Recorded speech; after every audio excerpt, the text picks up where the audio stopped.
예, 그 성경 말씀은 요한일서를 보도록 할게요. 요한일서.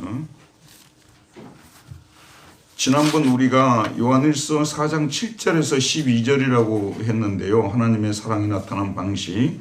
이걸 4장 7절에서부터 16절까지로 고치시기를 바랍니다. 4장 7절부터 16절까지 고치시고 요한일서를 보도록 할게요. 요한일서 4장 7절에서 16절까지로 고치시고 오늘은 13절부터 16절까지 공부하도록 하겠습니다. 13절부터 16절까지 우리 함께 봉독합시다. 그의 성령을 우리에게 주심으로 우리가 그 안에 거하고 그가 우리 안에 거하시는 줄을 아느니라.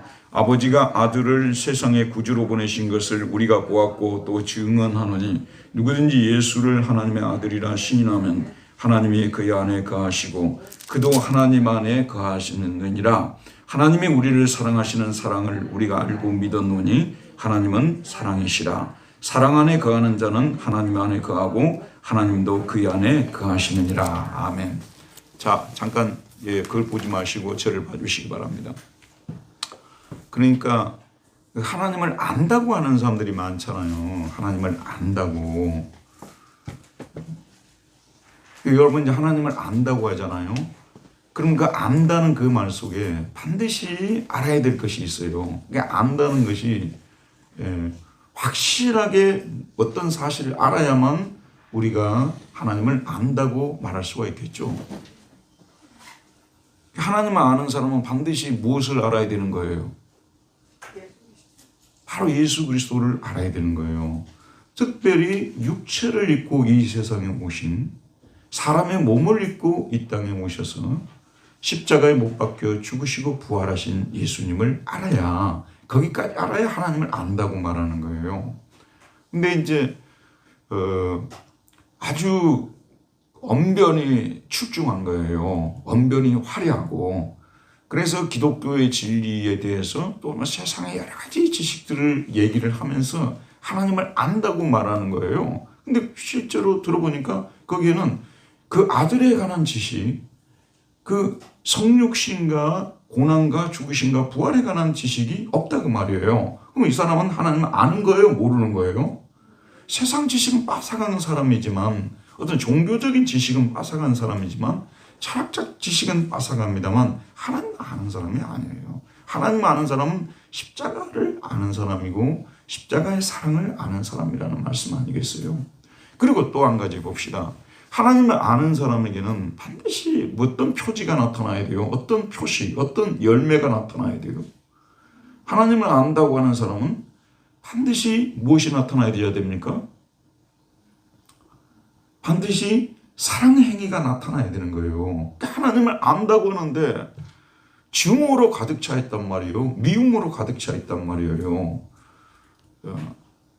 특별히 이제 근본주의자들 중에서 그런 분들이 좀 많잖아요. 기독교 근본주의자, 유대교 근본주의자, 이슬람 근본주의자. 다 그 사람들은 하나님을 믿는다고 하잖아요. 하나님을 안다고 하잖아요. 근데 실제로 이 사람들은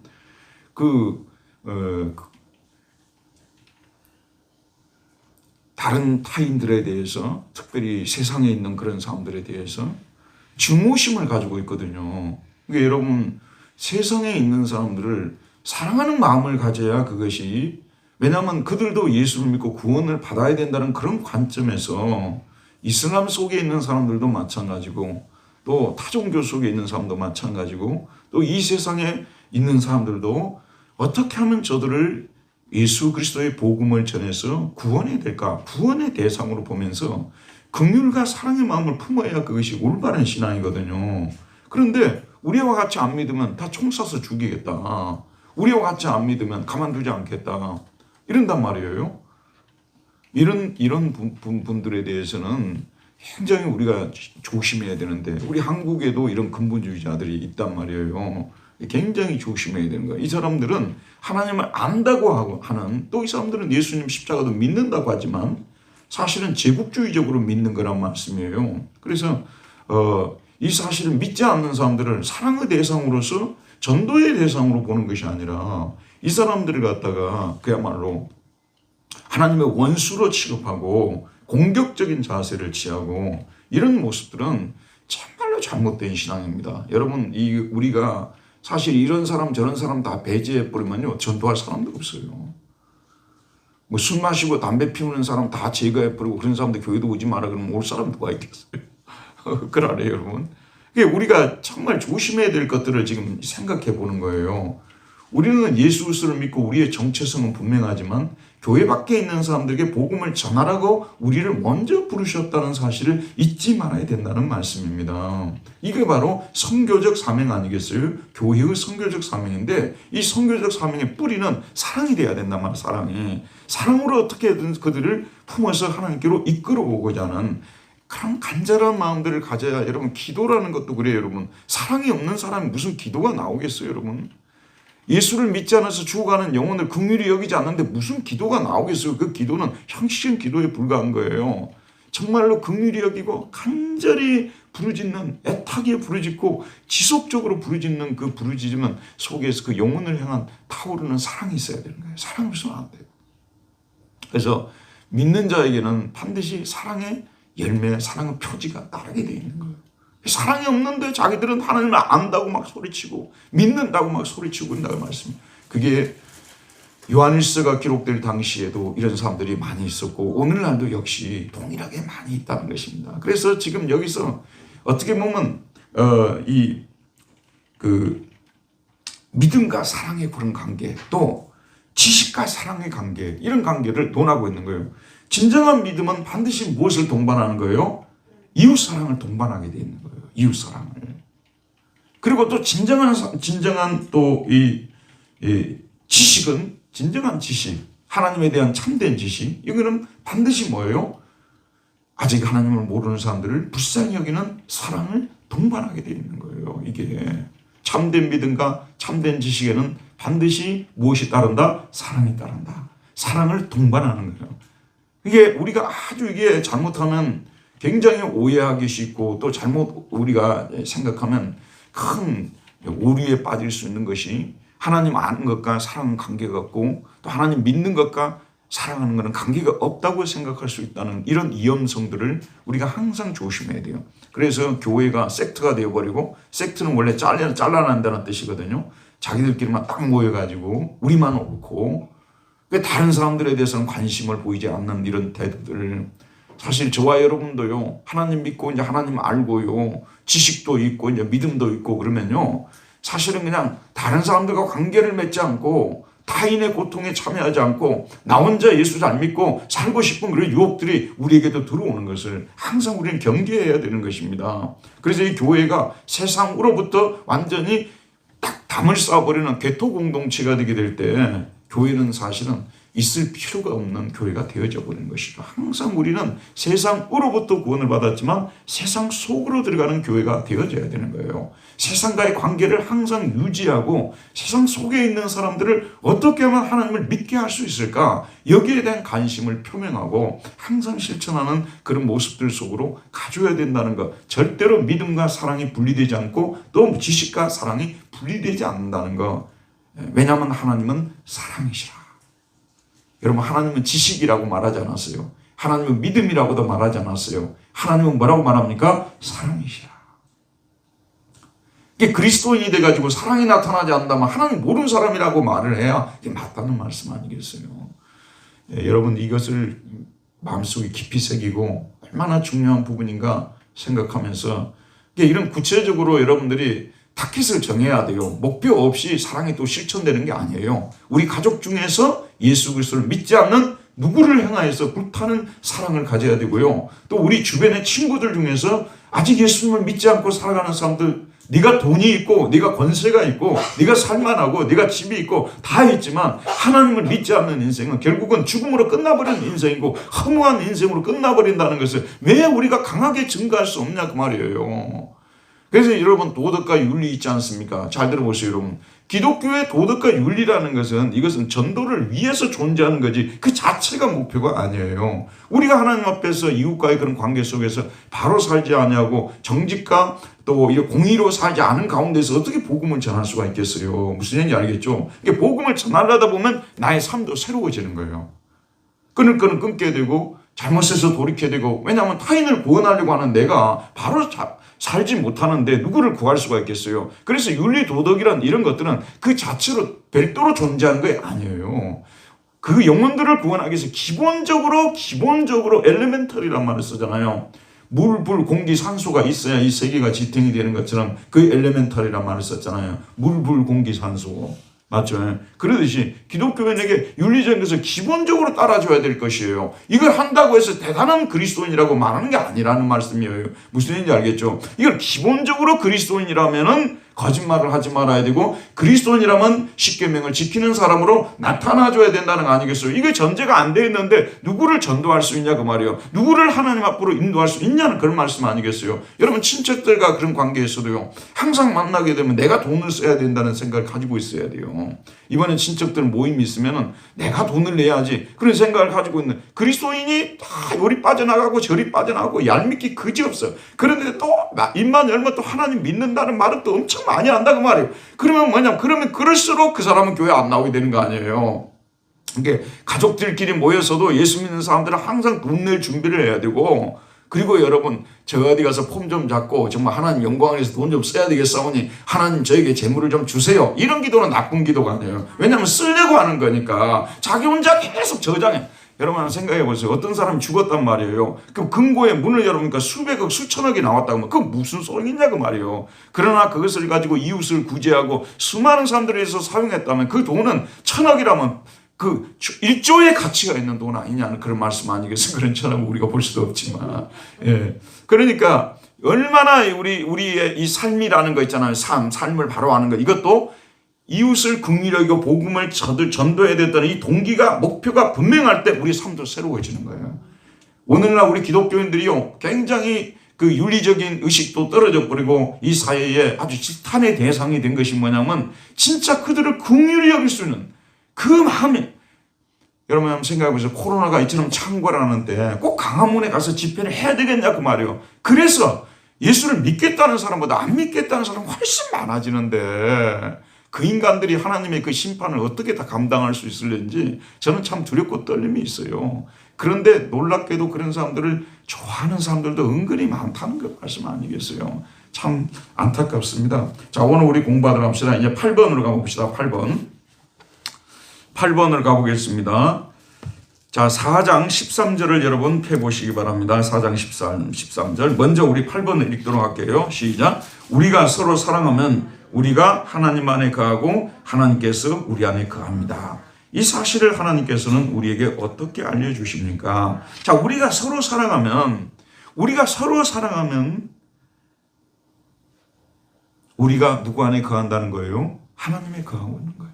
하나님 안에 거하는 거예요. 그리고 또 하나님께서 우리 안에 거한다는 말은 사실은 거주한다는 뜻이에요. 집을 짓고 그 안에 살듯이 우리 안에 사시는 것이고 우리가 하나님 안에 사는 거예요. 그러나 그 전제가 우리가 서로 사랑하면이에요.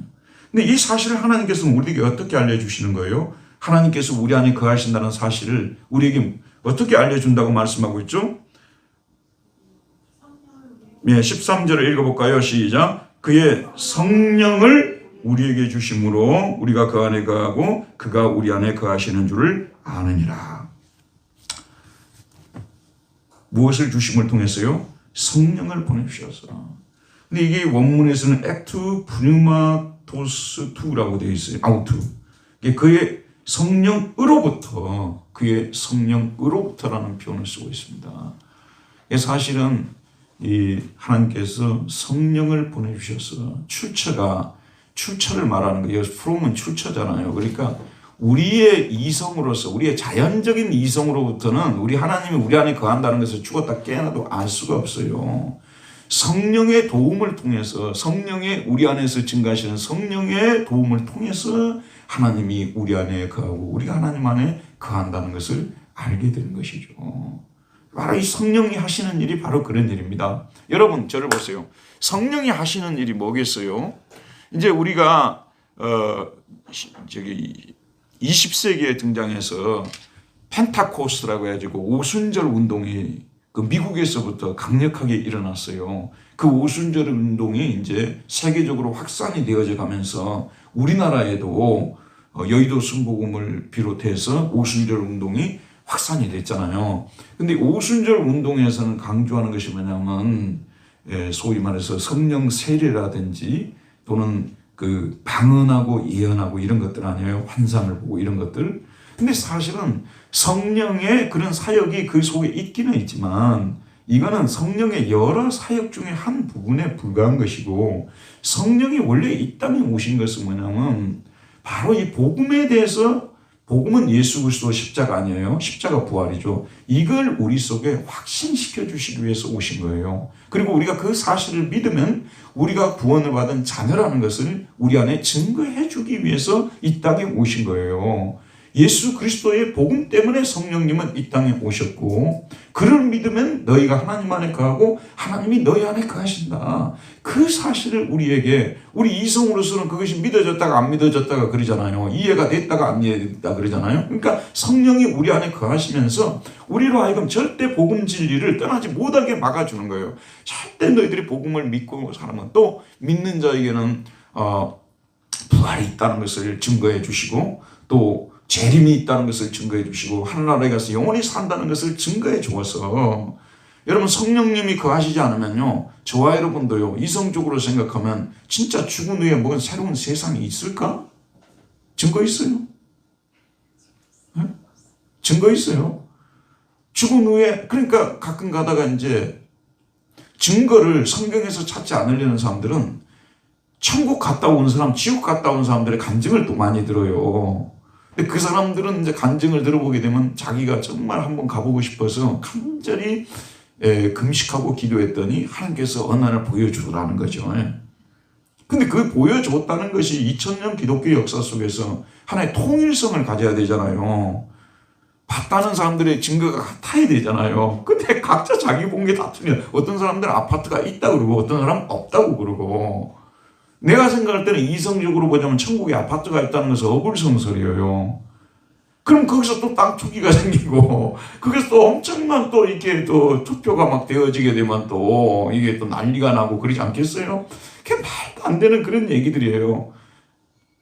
그래서 우리가 이성적으로 생각하면 그런 것도 어떤 때는 좀 의심이 되고 그런다고 말이에요. 그러니까 성령이 우리 안에 증거해 주시지 않으면 우리는 이미 오래전에 천국을 믿지 않았을 거예요. 성령께서 지속적으로 우리 안에 증거해 주시기 때문에, 성령은 바로 이 하나님의 약속이 있잖아요. 예수 그리스도를 통해서 우리에게 하신 약속, 믿으면 제사함 받고 영생을 얻게 될 것이고 천국에 갈 것이라는 약속을 우리 안에 계속 떠오르게 만들어주고 기억하게 만들어주시고, 그 약속을 믿게 해주시고 약속 안에서 즐거워하도록 우리를 도와주시는 역할을 한다, 그런 말씀이에요. 그런데 성령의 이런 약속을 확증시켜 주시는 이런 고유의 사역을 특별히 요한복음에서 많이 나타나고 있죠.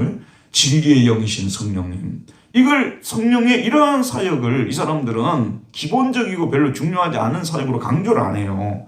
그리고 성령을 통해서 환상을 봤다든지, 성령을 통해서 방언이 터졌다든지, 성령을 통해서 무슨 은사를 받고 3층 천에 올라갔다든지 그런 얘기들을 하고 있다는 그런 말씀 아니겠어요? 그래서 이 오순절 운동은요, 이미 출발 때부터 정말로 그래서 방언을 했다 그 말이에요. 그래서 그런 은사가 쏟아졌다 그 말이에요.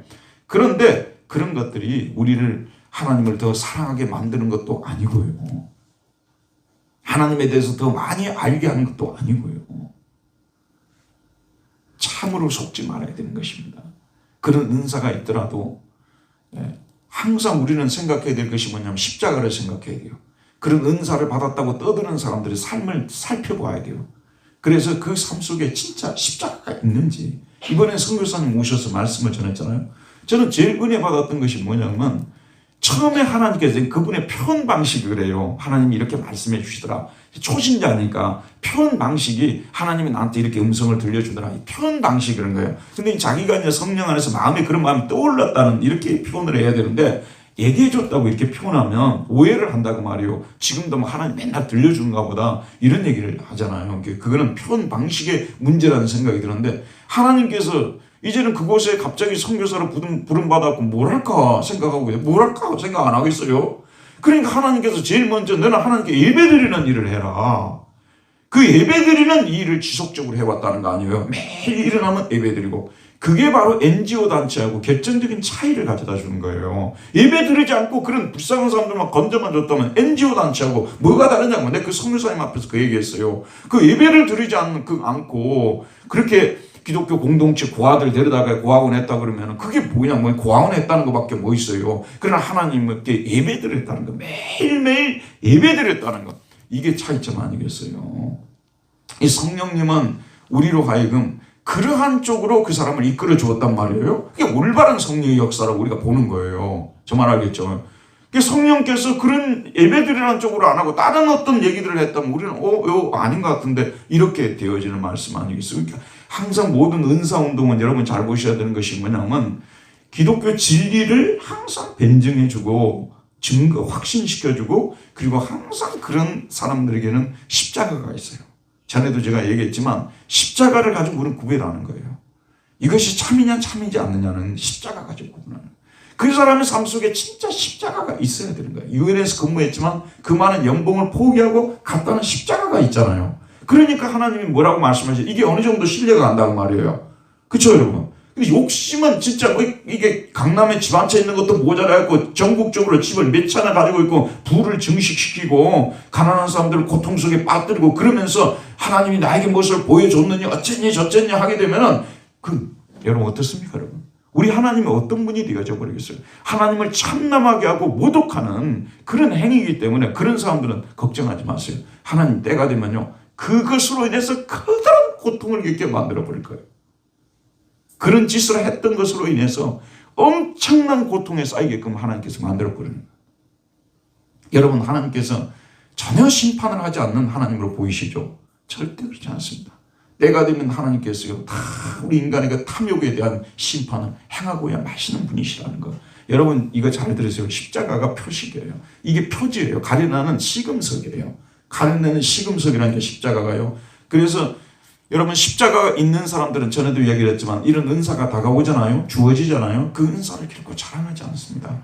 예수 십자가를 자꾸 이야기하려고 하고 그 은사를 자꾸 자기 속에 숨겨놓으려고 하고 묻어놓으려고 한다 그런 말씀 아니겠어요? 그러나 거짓된 사람들은 십자가 없이 사는 사람들은 오히려 그런 것들을 사람들한테 막 자랑하고 그런다는 목사님 이런 것들은 은사를 인정해야 됩니까? 말아야 됩니까? 지금 어째야 됩니까? 여러분들께 답을 주는 거예요. 하나님은 그런 은사를 주실 수가 있어요 여러분. 하지만은 그런 것들을 저도 독일로 가게 될 때 갑자기 잠을 자는데 그때 굉장히 어려움을 겪고 있었거든요. 근데 내가 진짜 비몽사몽간의 음성을 들은 거예요. 너는 내 눈을 들어서 동서남북을 바라보라. 근데 그 전주에 내가 설교했던 거예요. 중고등부에서요. 근데 그때 이제 독일로 가족을 데리고 가야 되냐 말아야 되느냐는 굉장히 큰 고민 속에 있을 때 비몽사몽간에 하나님께서 그런 음성을 주신 거예요. 근데 그거는 어제 전한 말씀을 나에게 주신 거예요. 그렇기 때문에 내가 믿음을 그 말씀을 전해놓고도 사실 그 말씀을 믿지 못하고 있었구나. 그래서 내가 뉘우치는 마음을 가졌고 가족을 데리고 갔다는 말씀 아니겠어요? 오늘날 우리 하나님께서 이런 계시나 환상이나 또는 방언이나 이런 은사들을 우리에게 주실 수 있다는 거예요. 하지만 우리가 어떤 삶을 살고 있느냐는 더 중요한 것이라는 것을 항상 잊지 말아야 된다는 말씀입니다. 자, 9번을 한번 보도록 할게요. 9번요. 자, 다 문제를 먼저 한번 읽읍시다. 시작. 하나님 아버지께서 그 아들을 세상의 구주로 보내신 것을 누가 보았고 또 누가 증거해 줍니까? 하나님 아버지께서 그 아들을 세상의 구주로 보내신 것을 누가 보았고 또 누가 증거해 줍니까? 예. 자, 이 지금 우리가 알아야 될 지식 중에 가장 중요한 지식이 뭐라고 했어요? 아버지께서 아들을 세상의 구주로 보내셨다는 거. 이게 영지주의자들은 당시에 이 서신이 기록될 때 영지주의자들이 많았다고 했잖아요. 영지주의자들은 뭐냐면 지식을 굉장히 많이 탐구하고 연구하고 뽐내는 사람들의 그룹을 영지주의자들이라고 했어요. 이 사람들은 책을 엄청 많이 읽는 사람들이에요. 여러분처럼 책을 안 읽는 분들은 영지주의에 빠질 일이 없어요. 영지주의자들은 집에 이렇게 책을 쌓아놓고 온갖 종류의 책을 다 섭렵하는 분들이에요. 영지주의자들은요. 근데 이 사람들은 영지주의자들이 결정적인 지식, 아무리 지식을 많이 가졌다 하더라도 결정적인 지식을 가지지 않으면 가장 중요한 핵심적인 지식을 갖지 않으면 무슨 소용이 있겠어요. 그 핵심적인 지식이 아버지께서 아들을 세상의 구주로 보내셨다는 거예요. 그 바로 이와 같이 하나님이 그 아들을 세상을 구원하기 위해서 보내셨다는 이 지식을 가져야 된다는 말씀입니다. 제가 예전에 사전 이야기를 했죠. 어떤 분들은요, 예전에는 공부 잘하는 사람들이 사전을 다 외우는 그런 경향들이 많았어요. 그래서 그분들이 이야기한 걸 들어보게 되면 저도 옛날에 그 얘기를 들었어요. 어느 경찰관을 하시는 분이신데 자기가 단어 외운 이야기를 하더라고요. 그래서 나무와 나무 사이가 있잖아요. 그러면 한 단어 외우고 또 그 다음에 또 외우고 또 어떤 사람은 사전에 씹어 먹었다는 사람들도 있었어요. 그러니까 사전에 이제 의미가 여러 개 나오잖아요. 어떤 단어에 대해서요. 막 영어로 버시면은 거기에 대해 단어가 막 그 의미가 10가지 나오잖아요. 그걸 다 외워버리는 사람들이 있었어요. 그런데 여러분 but 그러잖아요. but 하게 되면 핵심적인 의미가 뭐예요? 그러나 아니에요. 그러나를 알고 있어야 되는데 그러나를 모르고 다른 거 아무리 알아봤자 무슨 소용이 있냐면 일상생활 속에서 사실은 그러나로 그걸 쓰는 거잖아요. 그와 마찬가지라는 말씀이 되는 것입니다. 그래서 여러분도 보게 되면요, 저는 이제 언어를 좀 많이 하잖아요. 근데 이 언어에서 사람이 사용하는 그 언어들은요, 동사, 명사, 이게 합쳐가지고요, 전치사, 그렇게 몇 개 안 돼. 한 500개, 한 1000개, 그 안에서 대부분 조합을 해서 사용을 해요. 그리고 자기 말하는 어투가 있어요. 좋아하는 단어들이 있어요. 주로 그런 단어들 가지고 사용하는 거예요. 그러니까 회화를 잘하는 사람은 단어를 많이 하는 사람이 아니에요. 몇 단어만 알아도 정확하게 아는 사람이 회화를 잘하는 거예요. 여러분, 외국에 살다 보면요, 이제 은행 같은 데라든지 좀 이렇게 어디를 가자면 좀 갑갑할 때가 있어요. 그러면 그 갈 때 내 사안이 무엇인가, 내가 오늘 뭐 때문에 왔는가 해서 거기 갖고 딱 그 단어 한마디만 딱 이야기해줘. 저쪽에서 understand. 그냥 바로 알아버려요. 얘가 뭐 때문에 왔는지. 근데 이걸 문장을 만들어가지고 because 막 이렇게 하고 어쩌고 막 이렇게 해도 이런 거 핵심 단어가 안 나오기 때문에 아무리 성경에 대해서 많은 지식을 안다고 하더라도 여러분, 성경을 아무리 많이 읽고 많은 지식을 안다 하더라도 하나님이 세상을 구원하기 위해서 그 아들을 보내셨다는 이 지식을 알지 못한다면 무슨 소용이 있냐고 말이에요. 영지주의자들이 바로 그런 사람들이에요. 핵심적인 지식을 가지고 있어야 된다는 거죠. 자, 그 다음에 이 사실은 여기 보면 누가 보았다고 말하고 있죠? 우리 여기 누구? 여기 우리는 누구를 말하는 거예요? 사도 요한을 비롯한 사도들을 말하겠죠. 사도들이 보았어요. 직접 예수님을 보셨잖아요. 또 그 다음에 또 뭐죠? 지금 현재 증언하고 있어요. 그러니까 여러분 잘 들어보세요. 예수님이 세상의 구주시라는 거,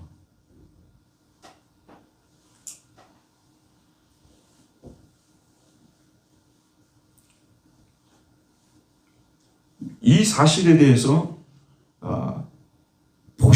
보고 증거한 사람들은 누굽니까? 사도들이라는 것입니다. 그래서 초대교회에서 이 성경에 이게 정말 하나님의 말씀의 기록인지 소위 말해서 정경의 문제, 이 문제를 판별하는 데 있어서 사도들이 기록했느냐, 사도들이 기록하지 않았느냐, 매우 중요한 하나의 표가 됐던 거예요. 사도성이라고 하거든요. 사도들이 기록했느냐? 사도들은 직접 이것을 본 거예요. 그러니까 요한일서 같은 이런 글은 짧은 글이잖아요. 1, 2, 3세도 짧죠. 이거는 본 사람이 기록한 기 때문에 정확한 거 아니에요. 근데 영지주의자들은 보지도 않은 사람들이 추측을 해가지고 너무 많이 써놓은 거예요. 너무 많은 지식을 본 게 아니에요. 그러니까 초대교회 교인들이 여러분 화려함 있잖아요. 제가 이제 로마 천주교에 대해서 요즘 대표적인 학자 몇 사람을 지금 붙들고 씨름을 해서 현대의 로마 천주교 신학에 대해서 좀 얘기를 해보려고 글을 쓰려고 지금 준비를 하고 있는데, 아주 유명한 사람이 요한 바오루, 이게 베네딕트 16세죠. 바오루 2세죠. 그 사람. 그 다음에 또 카디날 추기경이었던 칼 라너라는 추기경이 있어요. 그 다음에 또 누굽니까? 하여튼 이런 몇 사람이 있어요. 그런데 이제 칼 라너라는 사람의 글을 읽어보잖아요. 읽어보게 되면 참 복잡하게 써요. 복잡하게. 근데 사도들은 원래 진리를 말하는 사람들은 좀 아닌 것을 긴 것처럼 하려고 하는 사람들이 많이 말을 못해요. 꾸미고 막 화려하게 하고 막 뭐 말을 끌어오고 막 이래요. 간단히 얘기해. 간단히 얘기하라니까 뭘 말하고자 하는 거야. 그래서 어쨌다는 거야. 그래서 우리가 마리아를 숭배를 해야 된다는 거야. 말아야 될 거냐 알 거 아니에요. 그러면 마리아를 숭배를 해야 된다고. 마리아가 지금도 중보의 직을 예수님과 더불어 중보의 직을 하는 분이라는 것을 아싸리 일본말로 아싸리 말하든지 뱉고 와가지고요. 그런 것 같기도 하고 아닌 것 같기도 하고 막 독자를 혼란시키는 거야. 엄청나게 문장이 이렇게 길어져 버리는 거예요. 그러니까 웬만한 독일을 잘하는 사람 아니고서는 이해를 할 수가 없게끔 글을 써놓는 거예요. 그러니까 진리의 문장은 원래 간단한 거예요. 여러분 요한이 그 진리에 대해서 지금 글을 쓰고 있잖아요. 근데 그 진리가 얼마나 간단해요. 얼마나 간단한 거예요. 그냥 누구든지 어느 정도만 공부를 하는 사람이면 이해할 수 있게끔 된 거 아니에요. 그렇죠 여러분? 근데 그래서 이 사도들의 증거는 자기들이 직접 본 거기 때문에 복잡하게 쓸 필요가 없는 거예요. 직접 본 거니까.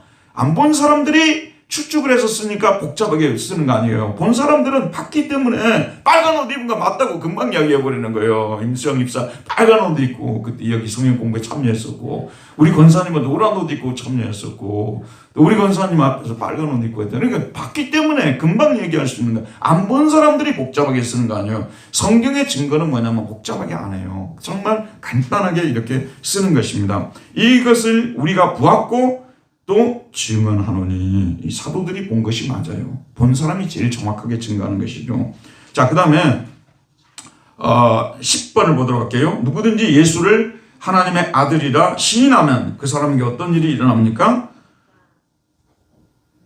누구든지 예수를 하나님의 아들이라 시인하면 고백하면 선언하면 선포하면 하나님이 그의 안에 거하시고 그도 하나님 안에 거하시게 되는 거예요. 이분들은 들어보세요. 이분들은 이 영지주의 그룹 사람들 있잖아요. 아주 하나님이 우리 인간 안에 거하게 하려면은 여러 가지 아주 미스테리한 그 신비적인 막 그런 이야기들을 막 들려줘요. 막 어떤 어떤 자기네들이 그 발행한 그런 책들을 다 그걸 갖다가 암송을 해야 된다든지 이해를 해야 된다든지 이런 표현도 쓰고 있고 어떤 데로 또 금욕을 그리 많이 강조를 해요. 금욕을 많이 강조하고 또 명상을 많이 강조해요. 그런 명상을 다 이렇게 하고 있으면 신비스럽게 하나님이 우리 안에 거하고 우리가 하나님 안에 거해야 된다는 거죠. 이 신비주의자들은 주로 명상을 많이 해요. 명상을.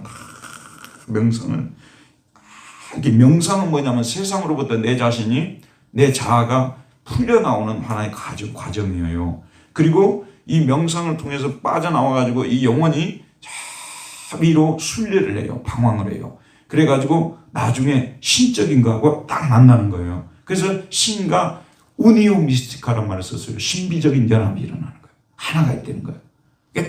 이게 명상하는 과정 속에서 영혼이 순례를 이제 세상으로 빠져나왔고 더러운 것으로 빠져나왔고 이렇게 순례를 해가지고 그 신적인 것, 우리는 하나님이죠. 신적인 거하고 딱 만났고 영혼과 신적인 것이 딱 일치가 되버린 거예요.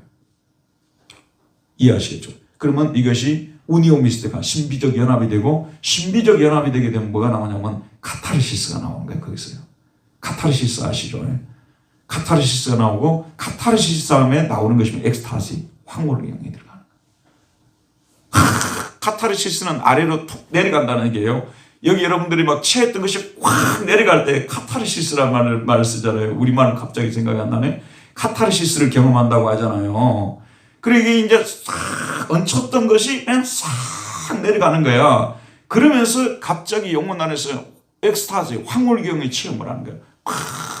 황홀의 체험하는 거야.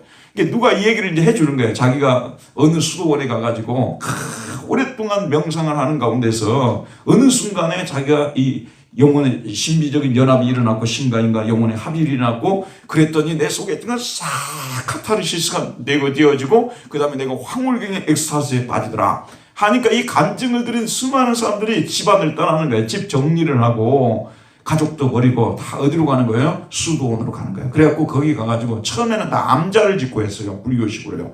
개인 암자를 짓고 하다가 나중에는 이게 이제 여러 가지 문제로 인해서 단체로 이렇게 수련을 하는 이게 수도원의 탄생이에요.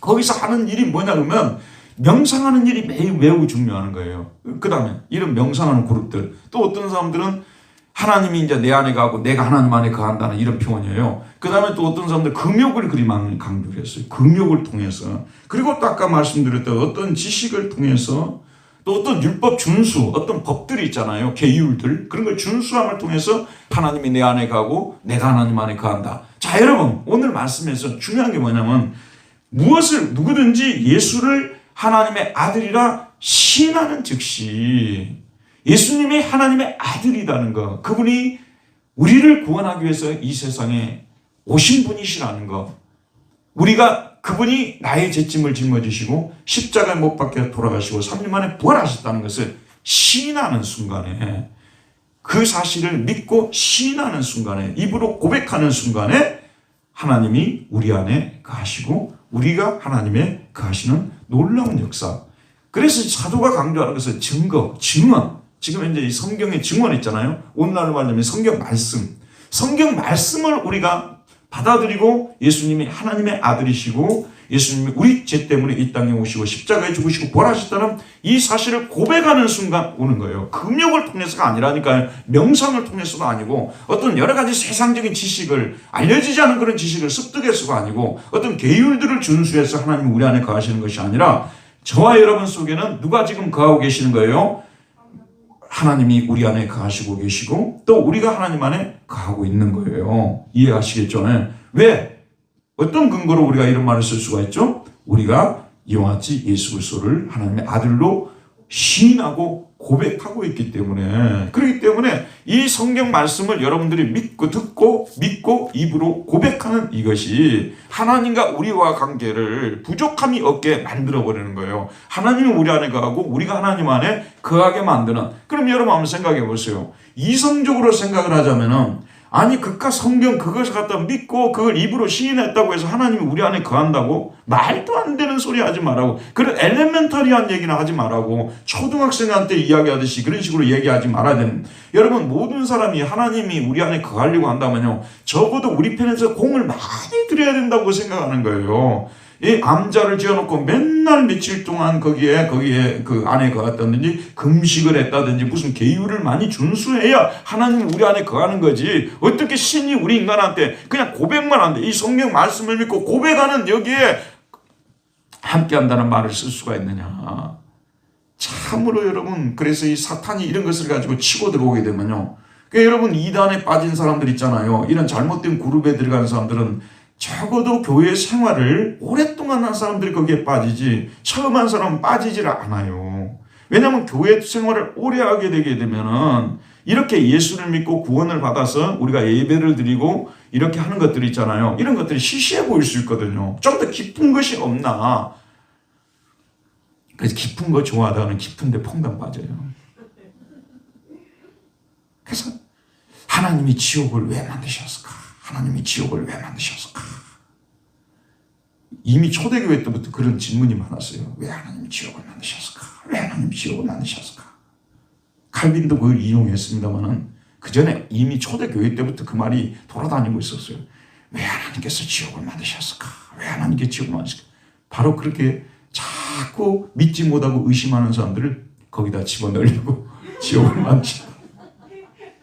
그러니까 교회에서 선포되는 이 증거 있잖아요. 해같이 선포되는 이런 지식들을 우리 교회가 반드시 믿어야 될 사도신경의 내용들 있잖아요. 그게 이제 교회가 믿어야 될 가장 핵심적인 지식을 추려서 만들어 놓은 거 아니에요?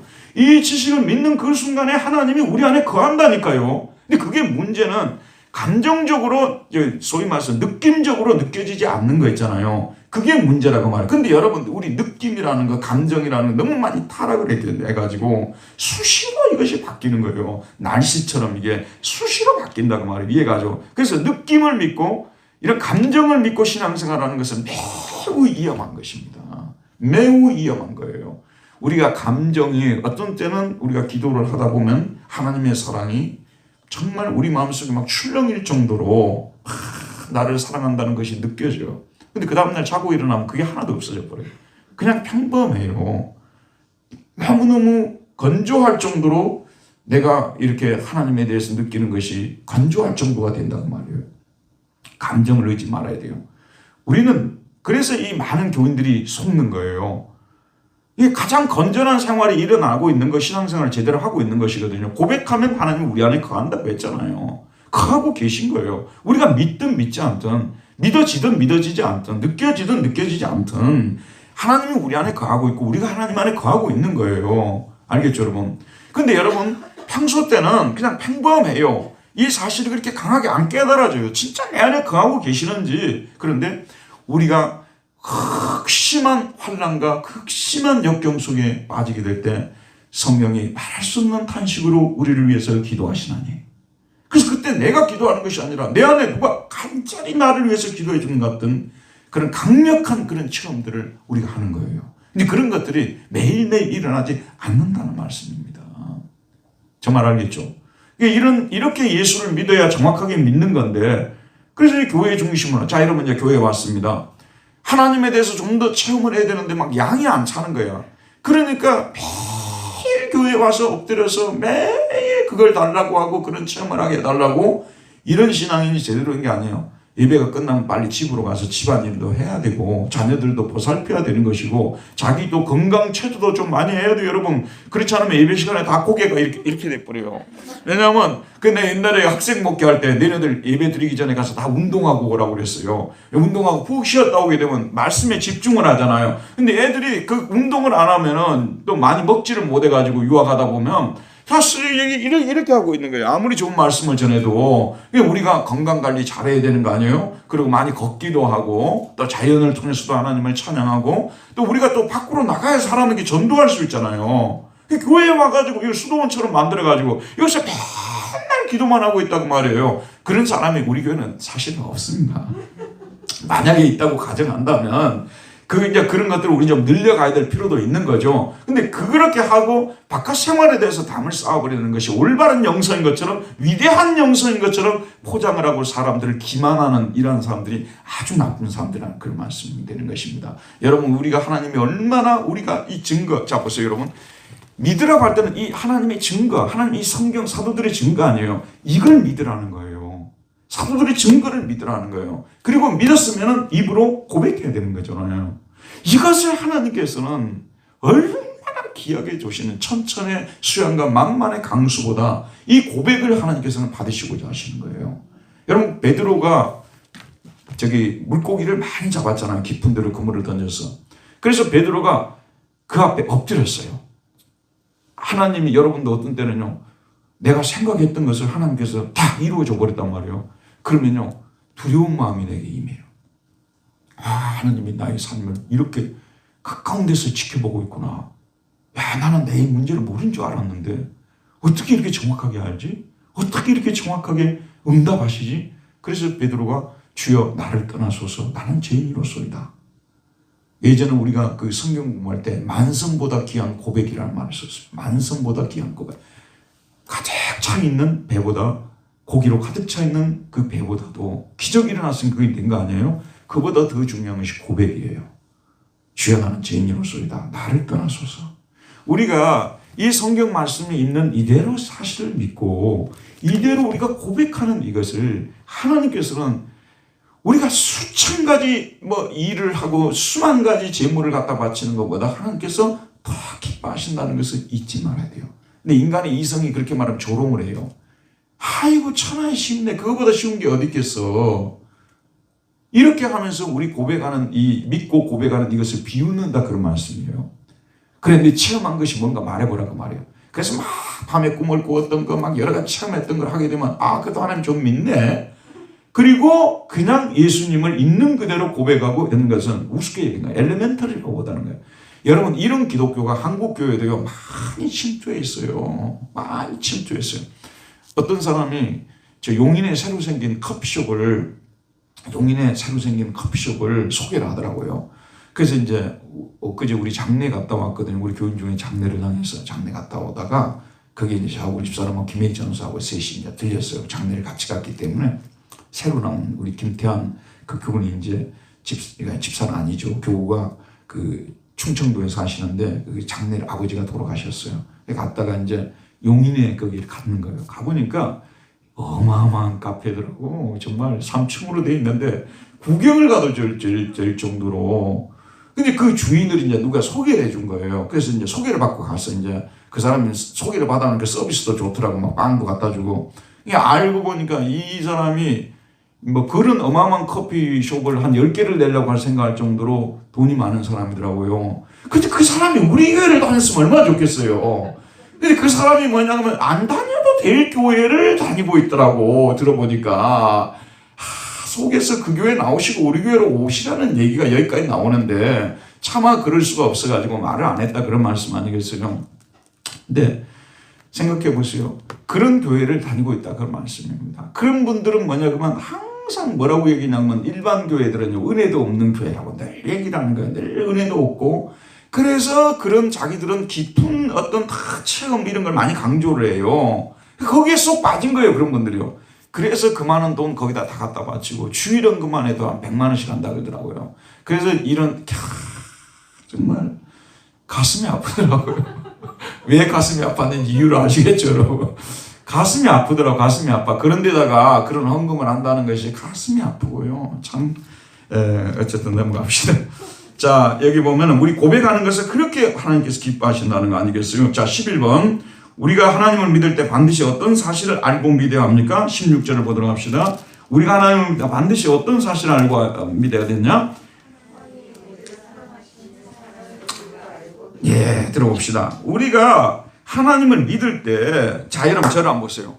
우리가 하나님을 믿을 때요, 대부분 사람들은 뭐냐면 하나님이 우리를 사랑하신다는 사실을요, 절대로 일반 예수를 믿고 거듭나지 않은 사람들 있잖아요. 이 사람들은 하나님은 공의로우신 분이시라는 것에 대해서는 생득적으로, 그 사람들 생득적이란 말을 쓰거든요. 타고나면서부터 본능적으로 이 사람들은 아는 거예요. 하나님은 공의로우신 분이셔야만 한다는 거 이해하겠죠. 그런데 하나님이 죄인들을 처벌하고 죄인들을 미워하고 죄인들을 처벌한다는 것에 대해서는 믿을 수 있지만 죄인들을 사랑한다는 사실에 대해서는 그런 하나님은 일반인들은 절대로 믿을 수가 없습니다.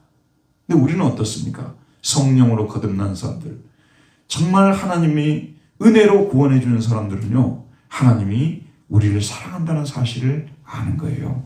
이게 여러분 진짜 거듭난 사람하고 진짜 거듭나지 않은 사람의 차이점이 뭐냐면 하나님이 나를, 죄인들을 사랑하신다는 것을 믿는 사람들이 거듭난 사람들이에요. 거듭나지 않은 사람들은 하나님이 어때 죄인들을 사랑해, 죄인들을 사랑하지 말아야지, 처벌해야지, 죽여야지, 심판해야지 이렇게 하잖아요. 근데 우리 믿는 사람들, 은혜로 구원받는 사람들은 하나님은 죄인들을 사랑하시고 죄인들을 구원하기 위해서 그 아들까지도 내어주신 분이시다. 여러분의 마음속에 하나님의 사랑이 머물고 있어야 돼요. 이런 하나님에 대한, 하나님이 진짜 나를 사랑하신다는 거. 또 재밌는 분들이 있어요. 내가 처음에 목회할 때 그 독일 분하고 결혼해서 사신 분인데, 내가 하나님이 당신을 사랑하십니다, 집사님을 사랑하십니다, 그러면 저한테다 정색을 따가고 저를 사랑한단 말하지 모든 사람을 사랑한다고 해주세요. 꼭 그렇게 저한테 얘기를 하는 거예요. 이게 모든 사람을 사랑한다는 말을 자기는 동의하겠다는 거예요. 근데 자기를 사랑한다는 말은 동의할 수 없다는 것이죠. 여러분, 우리가 그것을 이기주의라고 사람들이 자꾸 얘기를 하는데, 사랑받은, 잘 들어보세요. 나를 사랑하사 나를 위해서 자기 몸을 버리신 예수님이라고 하잖아요. 여러분, 나를 사랑한다는 것 갖고 이기주의하고 꼭 연결시키지 마세요. 그러니까 나를 사랑하지 저 사람을 사랑하지 않는다는 말을 쓴 적이 없어요. 나도 사랑하고 하나님이 저 사람도 사랑하는 거예요. 이해하겠죠? 그리고 자기가 사랑을 받아야 남도 사랑을 할 수가 있어요. 자기가 사랑을 받지 못하잖아요. 남도 사랑할 수 없어요. 여러분, 원래 사랑은 놀라운 속성이 있는데 특성이 있어요. 사랑을 받은 사람만이 사랑을 하게 돼 있어요. 사랑을 받지 않은 사람은 사랑을 못해요. 그러니까 남을 증오를 하는 거예요. 그래서 좀 소위 말해서 감옥에 많이 가고 좀 이렇게 소위 말해서 인생을 어렵게 사시는 분들이 있지 않습니까? 그 사람들의 공통적인 특성이 뭐냐 그러면 어릴 때 부모에게 사랑을 받은 적이 없어요. 사랑을 받지 못한다는 건 심지어는 자기도 자기를 사랑하지 않아요. 자기가 자기를 구박해요.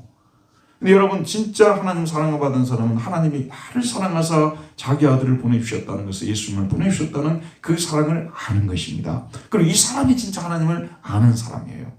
하나님이 나를 사랑한다는 이 사랑을 모르는 사람은요 하나님을 모르는 사람이에요. 그럼 그 다음 부분이 나오죠. 자, 요한은 하나님은 무엇이라고 말합니까?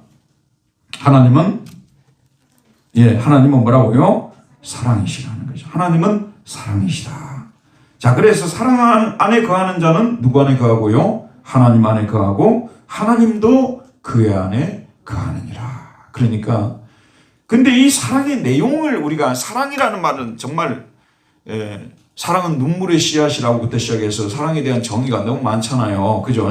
근데 여기 보면 하나님이 우리가 말하는 사랑이라는 것은 하나님이 나를 사랑해서 그 아들을 내어주신 이 사랑을 말하는 거 아니에요. 이 사랑을 아가페의 사랑이고 이 사랑은 우리가 알아야 되는 거 아니겠어요? 이런 사랑, 하나님은 사랑이라고 할 때 하나님은 아가페라고 이 사랑은 그냥 사랑을 말하는 것이 아니에요. 히라보에서는 분명하게 이야기를 했어요. 16절이죠. 16절. 호테오스 아가페 에스틴이라고 했어요. 하나님은 호테오스는 뭐냐면 사랑, 하나님이라는 뜻이에요. 아가페 에스틴, is love라는 거야. 여기서 love는 어떤 love라고요? 아가페라고요. 아가페의 사랑은 어떤 사랑이라고요? 죄인들을 위해서 자신의 독생자를 값없이 내어주신 사랑이라는 것이죠. 이 사랑을 아는 사람, 하나님의 사랑은 이런 아가페의 사랑이에요. 여기서 하나님은 사랑이라고 할 때 그냥 하나님은 사랑이라고 하면은 이게 의미가 전달이 안 돼요. 하나님의 사랑은 어떤 사랑이라고요? 아가페의 사랑이라는 거예요. 아가페의 사랑이에요. 그 아들을 우리를 위해서 쓸모없는 죄인들을 위해서 무조건적으로 내어주신 그 아가페의 사랑이라는 것이죠. 자, 이런 사랑 안에 거하고요. 하나님은 사랑이시라. 그래서 이 아가페 안에 거하는 사람은 이 아가페 사랑 안에 거하는 사람은 어떤 사람이라고요? 하나님 안에 거하고 또 하나님 안에 거하는 사람들은 어떤 사랑 안에 거한다고요? 아가페의 사랑 안에 거한다는 말씀이 되는 것입니다. 끼리끼리 사랑하는 거예요. 내가 좋아하는 사람만 사랑하는 거 있잖아요. 그런 세상 사람도 다 사랑이에요. 그런 사랑한다고 해서 그 사람 안에 하나님이 거한다는 말을 쓸 수 있어요? 없어요? 쓸 수 없어요. 그러나 이와 같이 아가페의 사랑 안에 거하는 사람들은 하나님 안에 거하고 하나님도 우리 안에 거한다. 여러분 한번 생각해 보세요. 자, 어떤 교회를 들어갔단 말이에요. 성도들이 차별 없이 정말로 편파적이지 않고 당을 짓지 않고 정말 모든 사람을 서로가 서로를 위해서 아가페의 사랑으로 사랑하고 있어요. 그러면 여기에 다른 데 하나님이 계신 것이 아니라 어디에 거한다고 말할 수가 있겠어요? 여기에 거한다는 말을 쓸 수가 있지 않겠냐 그런 말씀이에요. 근데 어떤 교회를 갔단 말이에요. 갔는데 당을 지어가지고 서로 지지고 볶고 싸우고 만나면 회의한다고 해가지고 회의에서 맨날 삿대질하고 서로 싸우고 그러고 있는데 안 믿는 사람들이 왔을 때 여기가 하나님이 거하는 곳이라고 볼 수 있겠어요? 없겠어요? 볼 수가 없겠죠. 그럼 한번 생각해 보세요. 우리가 지금 서로 사랑한단 말이에요. 정말로 순수한 사랑. 그래서 이 사람들의 공동체에 들어가 봤는데 그 모임에 작은 모임에 들어가 봤는데 이 사람들은 진짜 세상에서 볼 수 없는 그런 사랑을 하고 있는 사람들이에요. 여기에 하나님이 거한다는 말 쓸 수 있어요? 없어요? 있다는 말씀입니다. 오늘날 교회가 진짜 되찾아야 될 것이 두 가지라고 제가 말씀드려 결론을 맺을게요. 되찾아야 될 것이 첫째는 거룩이고 둘째는 사랑 아니에요. 거룩에 대해서는 다음에 이야기를 하고 오늘날 교회가 되찾아야 될 것은 뭐냐면 이 아가페의 사랑이 교회 안에 없다는 거 아니겠어요? 교회는 돈도 있어요. 프로그램도 있어요. 능력 있는 사람들도 많이 모여요. 하지만은 교회 안에 반드시 있어야 될 이 아가페의 사랑이 교회 안에서 점점 더 없어져 간다는 그런 말씀 아니겠어요? 손양은 목사님 같은 목사님이 점점 없어지는 거예요. 6.25 때 공산당이 내려와가지고 자기 아들들을 총으로 쏴서 죽였지 않습니까? 그런데 그 총 쏴 죽인 사람을 도리어 위로하고 자기 아들로 삼았지 않습니까? 이게 아가페의 사랑 아니에요. 이런 목사님이 저를 비롯해서 지금 교회 안에 점점 더 없어져 가고 이해하시겠죠? 이런 사랑이 교회 안에 점점 더 없어져 간다는 것이 사실은 교회가 무너지고 있는 이유예요. 다른 이유로 무너지는 것이 아니라 아가페 사랑이 없어지는 것, 이것이 정말 교회가 오늘날 힘을 잃어가는, 동력을 상실해가는 이유다. 그래서 저희 교회가요, 정말로 은혜가 넘치는 교회, 강한 교회, 정말로 이 시대에 정말 모든 사람이 입에 오르내릴 수 있는 그런 교회가 되는 것이요, 바로 아가페의 사랑입니다. 여러분, 우리 교회 만나교회 있잖아요. 우리 교회 옆에 분당 우리 교회가 있죠. 갈보리 교회가 있죠.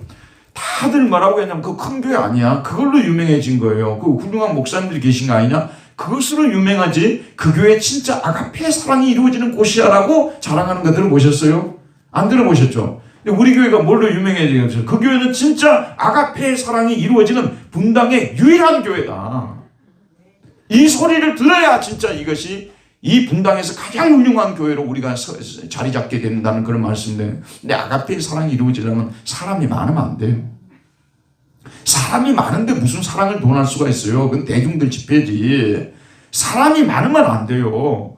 정말이에요. 저도 일찍부터 자르게 결심을 했는데, 만약에 하나님께서 한 200명 정도 성도를 준다면 저는 그 안에서 딱 하고 나머지는 분립을 하려고 생각을 하고 있어요. 근데 그것도 못하니까 지금 못하고 있습니다만 제 마음은 그리 정하고 있어요. 왜냐하면 200명이 넘어가는데 아가페 사랑을 논한다는 건 불가능한 일이에요. 성도의 교제, 웃기는 얘기. 무슨 성도의 교제가 이루어져요? 자기들끼리 몇 명씩 이루어지는 것이지. 오늘날 대교회를 하면서 교회의 모습을 많이 상실해버렸어요. 근데 지금 이찬수 목사가 30개 교회를 지금 나누려고 하잖아요. 그 이유가 뭐냐면 교회가 아닌 것 같거든. 본인 설교를 듣고 그 사람들이 몰려들지만은 그 사람들이 교인이, 여러분 생각해보세요. 자기 교회 목사가 자기 교회 교인을 모르는데 그게 정말 교회라고 볼 수가 있겠어요? 한경진 목사님이 부산에서 서울까지 차를 타고 있을 때, 근데 어떤 옆에 분이 계속 말을 시켜가지고 계속 말을 하고 올라왔대요. 나중에 알고 보니까 목사님 안녕히 가십시오, 제가 이 영락교회 권사님이십니다, 이러더라는 거예요.